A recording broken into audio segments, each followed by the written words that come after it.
Um furacão mais fraco ou um ciclone que mais parece um furacão? A discussão envolve os principais meteorologistas do país. Vamos a Taubaté com Ademir Ribeiro. Abranches rajadas de vento muito fortes atingiram o sul do Brasil neste fim de semana. Provocaram 2 mortes e deixaram centenas de famílias desabrigadas. O repórter Marcelo Espanha está em Cachoeira Paulista. Marcelo, os pesquisadores do CPTEC se surpreenderam com a força do ciclone? Ademir, eu conversei com eles agora há pouco, eles nos disseram o seguinte: com o ciclone propriamente dito, não houve nenhuma surpresa. O que surpreendeu, de certa forma, foram os efeitos desse ciclone, por exemplo, as tempestades que haviam dentro dele. Isso tem uma explicação. A gente vai acompanhar aqui no mapa. O INPE pega informações de uma estação que fica aqui em Porto Alegre e outra que fica aqui em Florianópolis. Mas o efeito aconteceu exatamente onde a gente vê esse desenho colorido aqui, onde aconteceu a formação desse ciclone.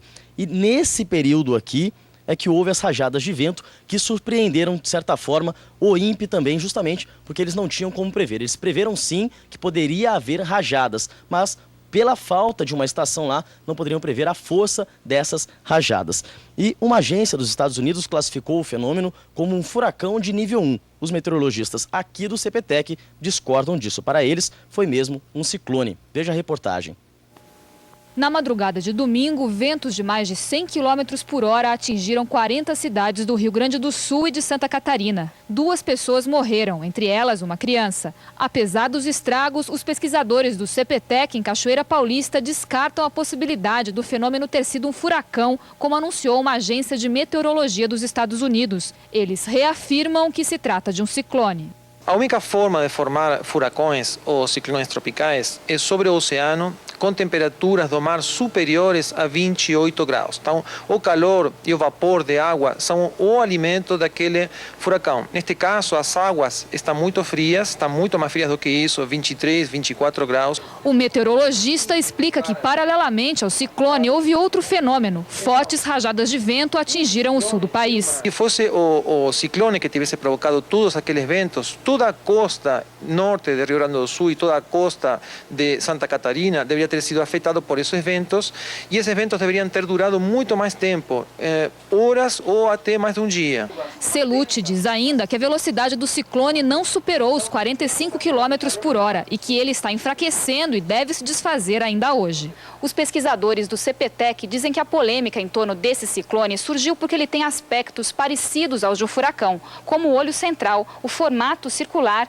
e o deslocamento de leste para oeste. No hemisfério norte, na costa dos Estados Unidos, às vezes alguns ciclones extratropicais acabam entrando em águas muito quentes, regiões perto do Equador, e se transformando em um ciclone tropical ou furacão. Neste caso, o ciclone já está entrando no continente, então completamente descartado qualquer possibilidade de ele se tornar um furacão ou um ciclone tropical. Pois é, vou conversar agora aqui com a Maria Assunção Dias, ela é coordenadora do CPTEC. A grande preocupação da população agora é saber se esse ciclone ele vai se dissipar ou se ele vem para cá. A notícia que você tem para dar é boa ou não? O ciclone já está em fase de dissipação, só poucas chuvas observadas e ele não vai se deslocar para cá. Aqui o que nós vamos ter aqui na nossa região é a evolução de algum sistema marítimo que nós estamos observando, mas é outro sistema, outra configuração, então não tem a mesma configuração que esse que nós observamos no Rio Grande do Sul. Há quase uma hora praticamente todos os meteorologistas estão reunidos aqui, né? O porquê dessa reunião? Nós estamos fazendo uma análise mais detalhada para justamente informar a população o que aconteceu, qual foi a sequência de eventos, o tipo de previsões que foram feitas, como nós fomos trabalhando no sentido de ter uma descrição um diagnóstico basicamente do que estava acontecendo. Agora, mesmo com essa falta de informação que nós falamos aqui, o alerta ele foi dado e foi o suficiente realmente para evitar tudo o que aconteceu? Os alertas foram dados desde sexta-feira, foi feito um contato direto com a Defesa Civil. A Defesa Civil avisou os estados envolvidos, então houve toda uma movimentação dos centros de meteorologia no sentido de acompanhar e de alertar. É claro que o trabalho final foi feito pela Defesa Civil do Estado de Santa Catarina, como compete no caso tanto Santa Catarina como Rio Grande do Sul. Você falou de um outro efeito que está se formando aqui na região. Os telespectadores lá do litoral norte, por exemplo, podem ficar tranquilos também. Esse fenômeno não vai ter grandes efeitos como lá no sul do país.